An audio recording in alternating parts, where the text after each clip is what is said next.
Hi, this is Jennifer Hicks with Purpose Planning. Today we're going to continue our conversation on mortgages. We have Hans Federoff with LenderWorks here, friend, buddy, fellow Rotarian of mine, and also my mortgage broker.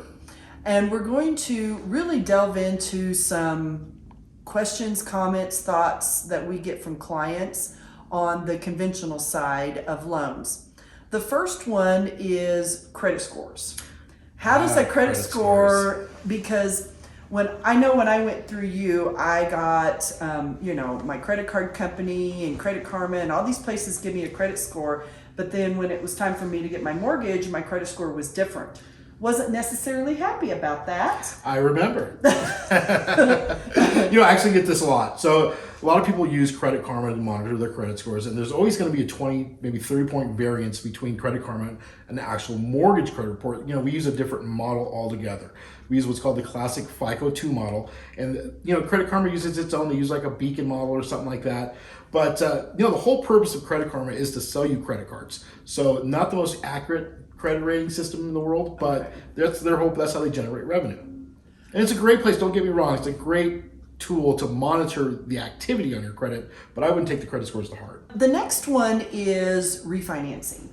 I've had a lot of clients that have 10-year-old loans, 5-year-old loans, even 3-year-old loans, and some have already refinanced once or twice. So what's the rule of thumb in this environment on refinancing? The general rule of thumb is typically a 1% reduction in interest rate. But, it really depends on your budget. So if, $160 a month in savings makes a difference in your life, absolutely take a look at it, even if it's less than 1% reduction in interest rate. So it really depends on your financial situation.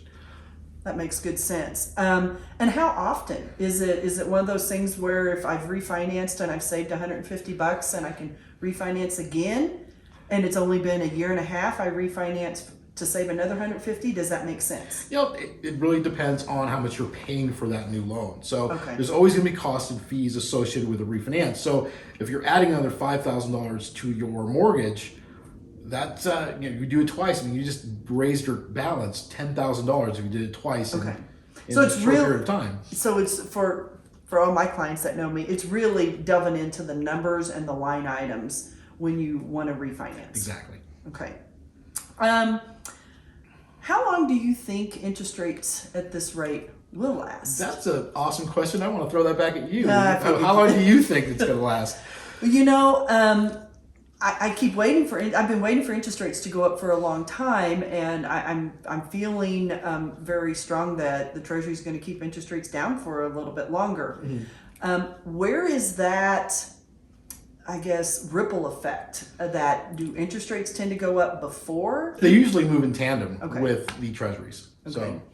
So we just kind of keep our eye on that. In my opinion, and I'll just throw this out for him, I have the lowest interest rate I will probably ever have in my life, and he knows what that is. So, but even if it went up 1 or 2%, it's still well under 5. If an interest rate's under 5%, that's still probably going to be one of the lowest interest rates you ever have in your lifetime. Historically, absolutely. Okay. This period in time is historically significant. Interest rates are the lowest they've ever been. And I know we've both been around long enough to remember interest rates in the 9s, 10s, 11s. Yes. So yes, this is definitely a good time to buy. The money's cheap. And how long it's going to last, I don't know. So what other way could somebody use LenderWorks and take advantage of some of these low interest rates? Right now it's a great time to buy an investment property. So you can use whatever equities in your property and leverage that for a down payment. If you have the financial ability, you can use your home as the lending tool to take out extra money. Absolutely. You could get a home equity line of credit, leverage that as a down payment for another property, and still get a rate. Interest rates on an investment property are going to be slightly higher, but you get something in the 4s and start building a portfolio. So is there anything else you'd like to tell us about either conventional loans or finding a mortgage broker? Well, let's talk a little bit about mortgage brokers.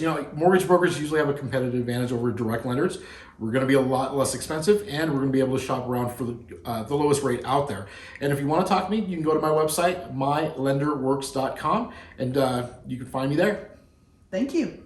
If you have any questions, reach out to me, reach out to Hans. He is licensed in Colorado, but if you're in another state, reach out to us. We'll try to lead you down the right path and get you connected with the right person.